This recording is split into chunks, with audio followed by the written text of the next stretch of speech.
Welcome back to our third season of What? Why? God. And in this season, we are talking about the testimonies of God and the timeless truth of that. And we are having guests talking about their experiences and the remarkable ways in which God has come into their lives and changed their lives in such fantastic ways. And today I have with me Jenny Fridge, and she and her husband Eric were members here for some time, but she is also works with the Sanctuary Foster Care Services, which partners with First Colony. And Jenny and her husband have 4 grown children, and they adopted a daughter, Mei Lynn, which Eric did just talk to us about. And somehow they ended up getting into foster care. And tell me a little bit about that. So as he was talking about, how did you switch to that and get involved in foster care from adoption? Well, I think of it as some stepping stone assignments along the way. As Eric mentioned, we began with adoption, and along the way felt a tug to foster care. And so we did a number of foster placements, just respite babysitting, just simply supporting foster families. We were not a fully licensed home, so we would have babies. My favorite thing were the babies. They would come in, and my favorite thing was when we got to just keep the babies for a time until we passed them off to their forever families. I could do that all day long. That was super fun. But then it was actually— That's a female thing. Maybe so, maybe so. Although I think Eric enjoyed it as well. I'm sure he did. But it was, God watered the seeds along the way, and it was in 2020 that we felt called to foster care, and it was during the shutdown, actually. We had never been able to take the time to get the 40 to 50 hours of training and all of the licensing that had to be done.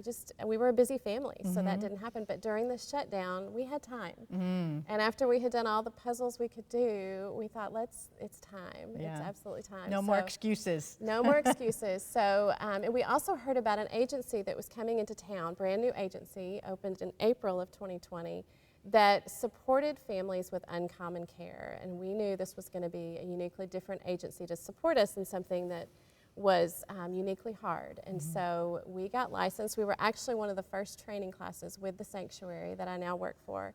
And we welcomed a little girl into our home in September of 2020, a very scared, traumatized 3-year-old little girl. We were probably her 5th or 6th home, depending on how you count some family moves. She was discharged from another foster family who kept her 10-year-old sister and discharged her because of her behaviors. And hear me say, I have good relationship. They loved both of those girls and were good parents. They just didn't have the tools and the resources to help regulate this little girl. So that's how we stepped in with our first full-time placement of a foster child. That's beautiful. That's beautiful. Yeah.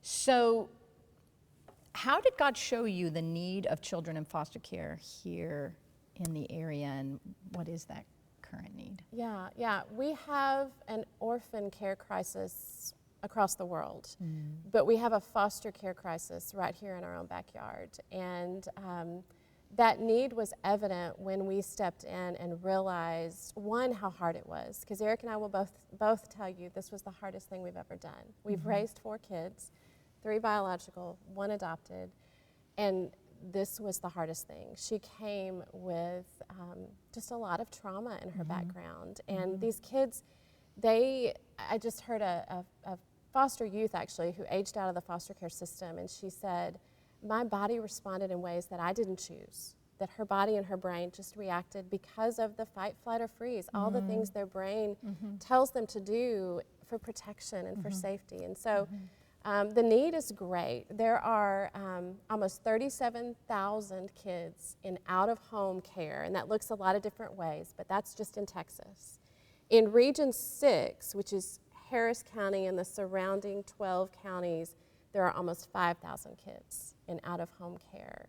So the stats for these children are bleak at best. This is our homeless population. This is our prison population.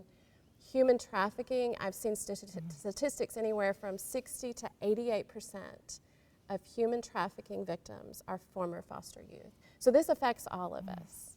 It affects every single one of us. And so the needs are great. And the longer I'm in this, the more I see the importance of one safe caregiver, one loving, safe caregiver for every child. We have to do this differently. And that's the draw. That was our draw to the sanctuary, that the sanctuary's aim is permanency. You will hear us use that word, permanent sanctuary for these kids. We have to stop the movement.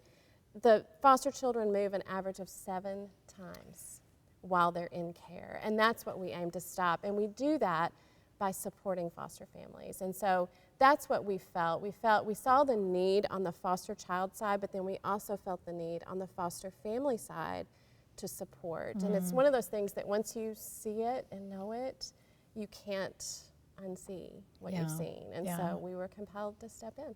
Yeah, so how did God kind of give you that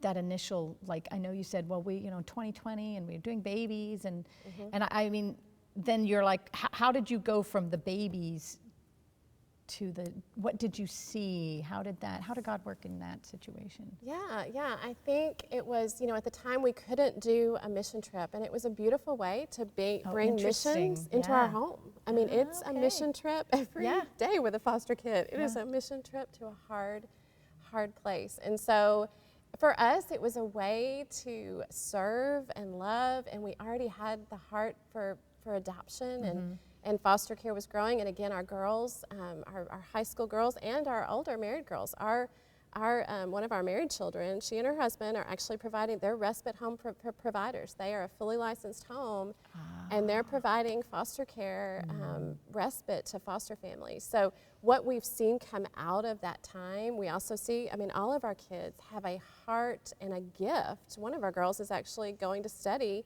to work in this space. She wants to be a clinician in this space and work with families, and she truly did have a gift. Things that we could not get our little one to do, she could do. And so it was a God thing. It was it's those stepping stones. I'm an only child. I thought one was just a perfect family. I love it. Here I am with 4, and then in-law children, and just it's way above and beyond anything we imagined or could do. Yeah. But God.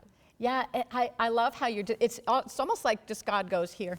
And he sticks it right in front of your face, and you can't ignore it. Yeah. And that's basically what I'm hearing. If you're getting those signs that you just can't ignore, you need to move into that and explore that more, is what you guys did. And I love that. So, gosh, what a great testimony on how God's like really brought you into this whole foster care after adoption.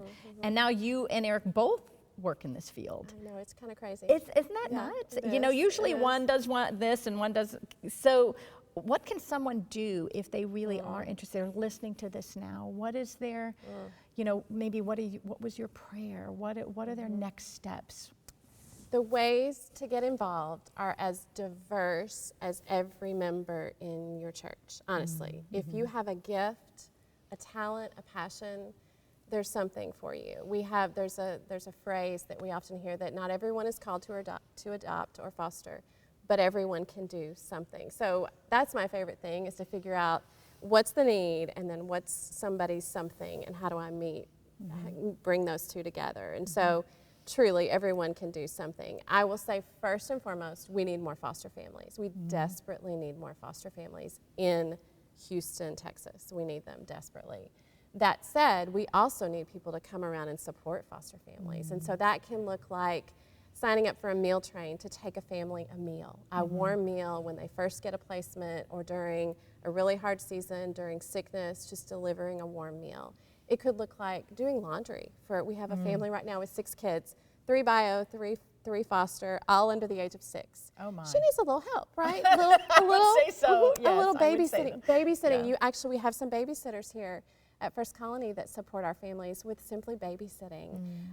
Fun story, right before Christmas, I was at a business networking group, and this is just another example of everybody can do something. I was at a business networking group, and we had 4 placements right before Christmas, and so I had wish lists for each of our children, Christmas wish lists. We try to get them exactly what they asked for Christmas.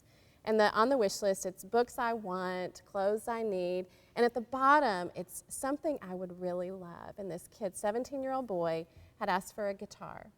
And so I just presented this at this group and said, hey, this is a need. We're right before Christmas, kind of crunch time, but if you have a connection. Well, one of your First Colony band team members came up to me afterwards and he said, hey, I'm working on something. Can I get your contact information and I'll be in touch? I think it was the next day.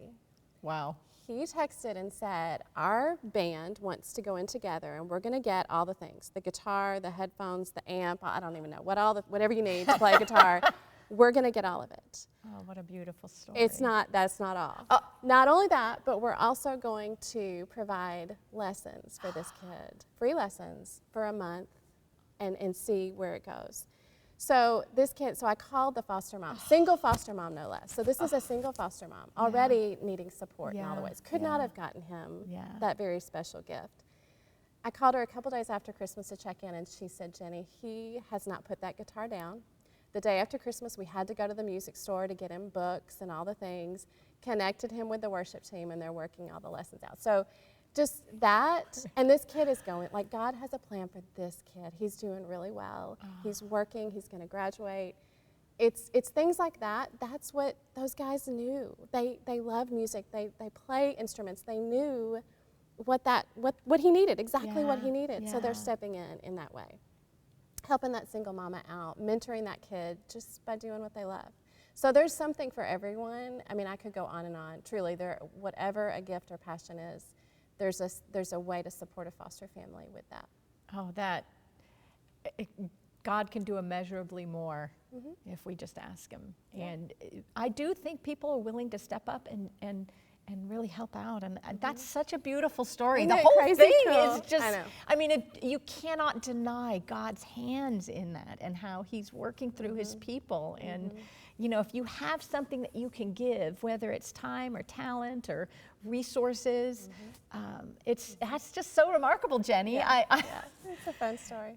God has done so much great work in your family, and I'm so thankful for you and Eric and your kids and how much you're doing. Thank you so much for sharing your story. I really hope that if you are considering foster care or you're considering helping in some way, that you will reach out. And we'll have all the information for your for the Sanctuary Foster Care Services and also for Eric's in his. And I just thank you so much. Oh my gosh, I'm like blown away. I just don't even know what to say anymore. I'm flabbergasted. Oh, very good, very good. God is so good. He is. And if you have a story that you need to share, please feel free to look into our description as well. We'll give you some really good tips on how to share that story quickly and easily, and just the bullet points, because everybody's life is a testimony. And it doesn't have to be that remarkable, I got saved. It can be those things that might mean something to somebody else. Hey, I've got something that you want to hear. And I know through your lives, you've had people speak into your lives through things that have happened to them. I know Eric talked about speaking to people with adoption. Obviously, you spoke to people about foster care, and now look what you're doing. It's a remarkable thing. Totally God. I appreciate you being with us. Thank you. So thanks so much for being with us today. Please like, share, and subscribe, and have a fantastic rest of your day.